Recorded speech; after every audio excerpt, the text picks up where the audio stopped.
भारत मंडपम में भगवान महावीर की 2005 से 50वें निर्वाण महोत्सव का आयोजन। प्रधानमंत्री ने जारी किया स्मारक डाक टिकट और सिक्का। भगवान महावीर के प्रति युवाओं के आकर्षण और समर्पण को बताया देश हित में। हरियाणा के मुख्यमंत्री नायब सिंह सैनी ने इंद्री हलके में ओलावृष्टि से प्रभावित फसलों का लिया जायजा। अधिकारियों को फसलों का आकलन करने के दिए निर्देश।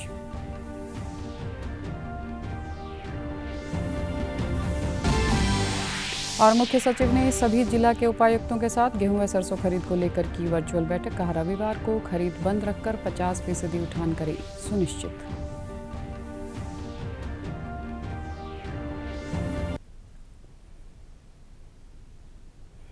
नमस्कार, चंडीगढ़ से आपका स्वागत है। मैं हूं आरजू। अब समाचार विस्तार से। जैन धर्म के 24वें तीर्थंकर भगवान महावीर के 2550वीं जयंती पर नई दिल्ली के प्रगति मैदान में स्थित भारत मंडपम में आयोजित कार्यक्रम में प्रधानमंत्री नरेंद्र मोदी ने हिस्सा लिया। इस दौरान प्रधानमंत्री ने एक स्मारक डाक टिकट और सिक्का भी जारी किया। इस मौके पर प्रधानमंत्री ने कहा कि भगवान महावीर की शिक्षा के कारण आज दुनिया में भारत का कद बढ़ा है। भारत दुनिया की एकमात्र सबसे पुरानी और जीवित सभ्यता है, साथ ही मानवता का सुरक्षित ठिकाना है। यह भारत ही है जो स्वयं के लिए नहीं सर्वम के सोचता है। यह भारत ही है जो अहम नहीं व्यम की सोचता है। उन्होंने कहा कि चुनावी भागदौड़ के बीच इस कार्यक्रम में आना मन को बहुत शांति देने वाला है। हम 2500 वर्ष बाद भी आज भगवान महावीर का निर्वाण दिवस मना रहे हैं। सदियों और सहस्त्राब्दियों में सोचने का ये सामर्थ्य, ये दूरदर्शी और दूरगामी सोच, इसलिए ही भारत न केवल विश्व की सबसे प्राचीन जीवित सभ्यता है, बल्कि मानवता का सुरक्षित ठिकाना भी है।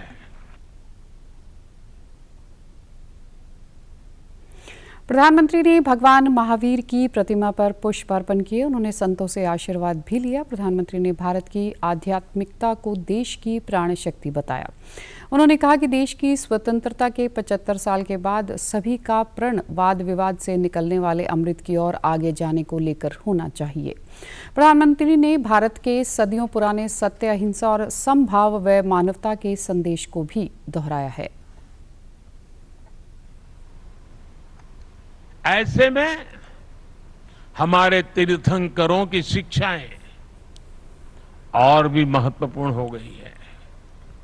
उन्होंने मानवता को वाद विवाद से बचाने के लिए अनेकांतवाद और शातवाद जैसे दर्शन दिए हैं।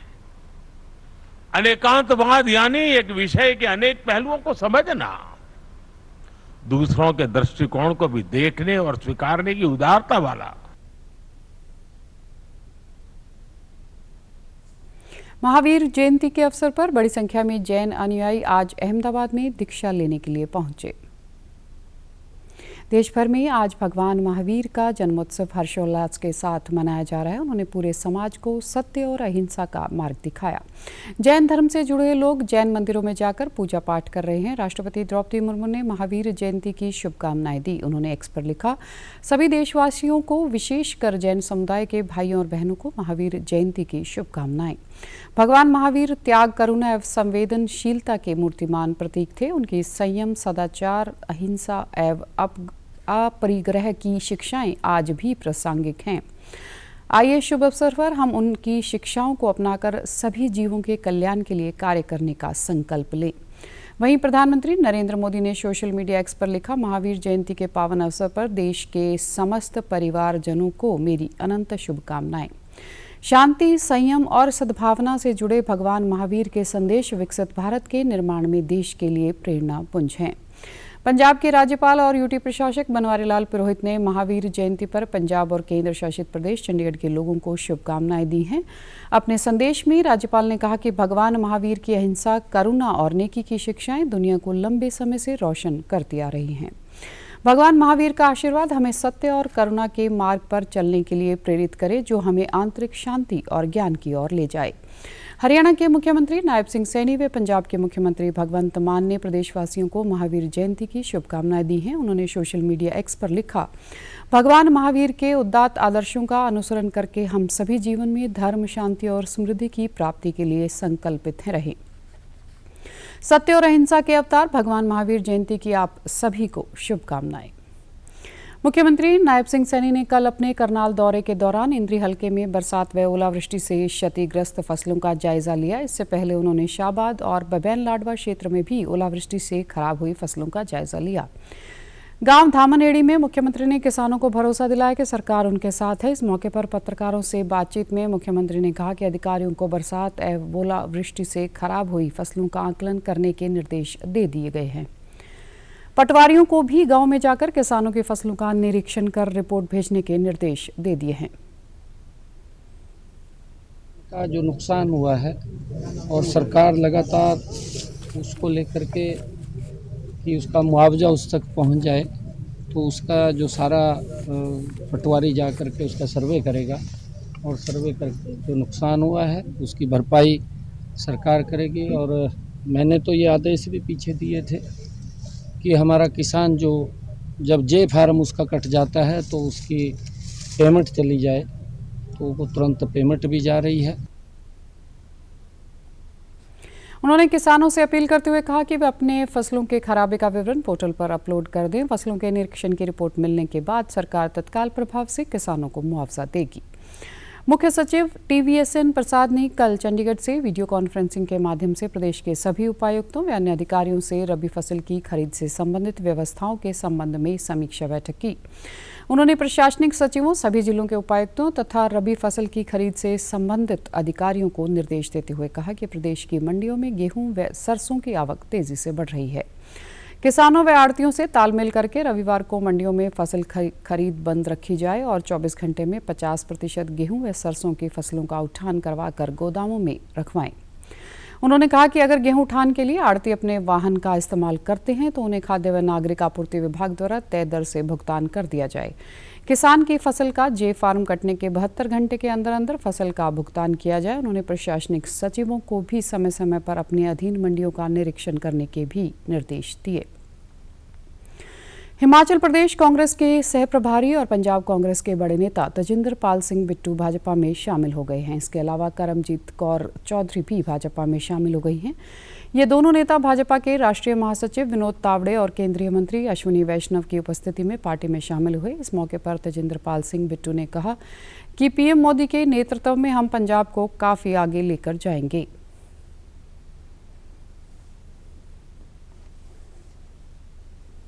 पंजाब के लिए मोदी जी का एक अलग से विजन है, अमित शाह जी का, नड्डा जी का, और इतना प्यार वो पंजाब के लिए दिखा रहे हैं।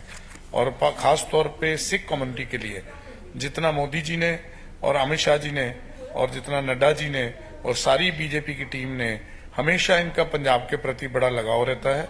पंजाब के भले के लिए मैंने आज ये फैसला किया है और मैं आप सभी को जो बीजेपी हाईकमांड है, जो बीजेपी के सभी लीडर हैं, उनको ये आश्वासन दिलाता हूं कि जैसे जैसे हम लोग पंजाब में फिर एक बार मोदी जी की लीडरशिप के हेठ पंजाब को बहुत ही ऊपर विकसित करेंगे।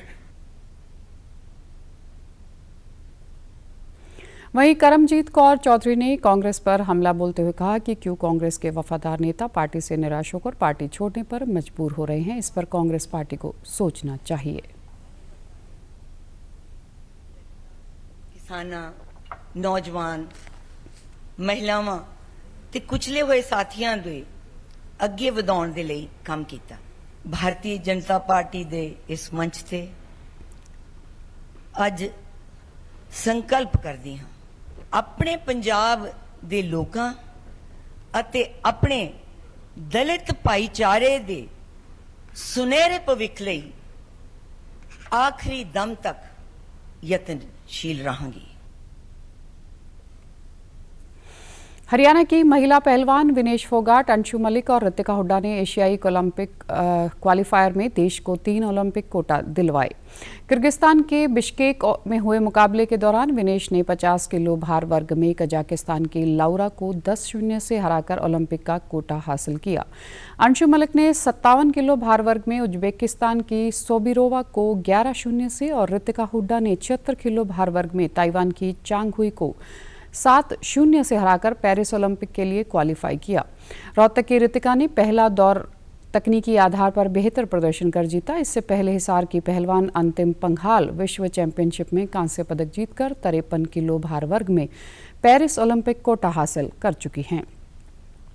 आपराधिक न्याय प्रणाली में सुधार के लिए लाए गए तीनों नए कानून 1 जुलाई 2024 से प्रभावी होंगे। इन कानूनों के बारे में जागरूकता पैदा करने के लिए कानून और न्याय मंत्रालय ने आपराधिक न्याय प्रणाली के प्रशासन में प्रगतिशील पथ पर भारत शीर्षक से नई दिल्ली में कल एक सम्मेलन आयोजित किया।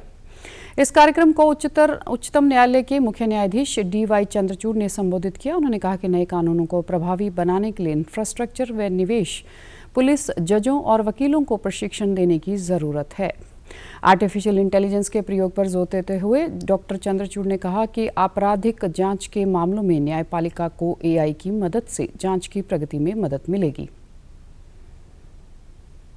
The striking aspect of our triad of criminal laws was their age, 1860, 1872, and even 1973. And I think the enactment of these laws by Parliament is a clear indicator that India is changing, India is on the move, and that India needs new legal instruments to deal with current challenges and the challenges which we envisage for the future of our society. कार्यक्रम को संबोधित करते हुए कानून मंत्री अर्जुन राम मेघवाल ने कहा कि विकसित भारत की जो परिकल्पना प्रधानमंत्री ने की है उनमें गुलामी के प्रतीकों से छुटकारा पाने का संकल्प शामिल है। 68 में था, अब वो हट तो गए, लेकिन छतरी वहीं की वहीं थी। लोग घूमने जाते तो कहते छतरी किसकी है? बोला जॉर्ज पंचम की, खाली रख। गुलामी का भाव अगर तेजी से हट रहा है तो नरेंद्र मोदी जी के कालखंड में हट रहा है। इसलिए मोदी जी कहते हैं यही समय है, सही समय है, भारत का अनमोल समय है। केंद्रीय मंत्री और भाजपा के वरिष्ठ नेता अनुराग सिंह ठाकुर ने इंडी गठबंधन पर निशाना साधते हुए कहा कि इस बार फिर भ्रष्टाचारियों के गठबंधन की सफाई होगी।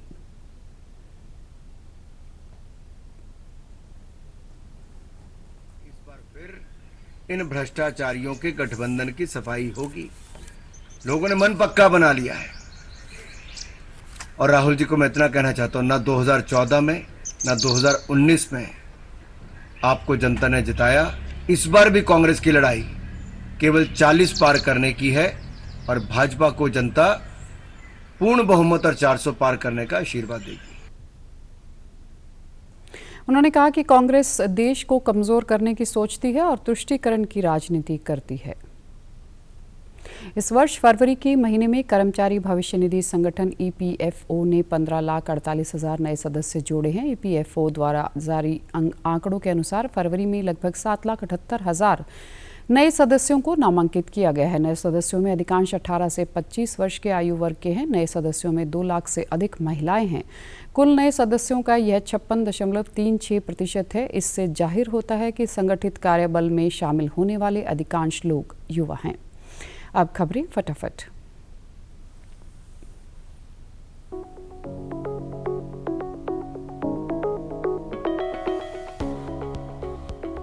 लोकसभा चुनाव के दूसरे चरण के लिए चुनाव प्रचार चरम पर। प्रधानमंत्री नरेंद्र मोदी आज राजस्थान के बांसवाड़ा और जालोर सिरोही में करेंगे चुनाव रैली।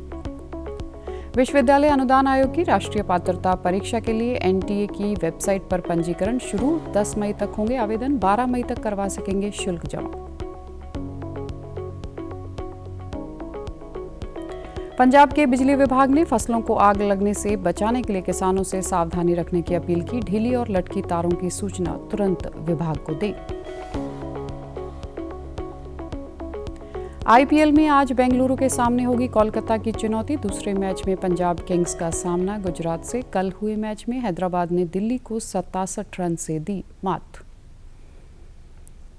और आप हमारे समाचार YouTube channel DD News Chandigarh, Facebook DD News Chandigarh और social media X DD News CHD पर भी देख सकते हैं। इसी के साथ चंडीगढ़ से समाचारों का सिलसिला समाप्त होता है। नमस्कार।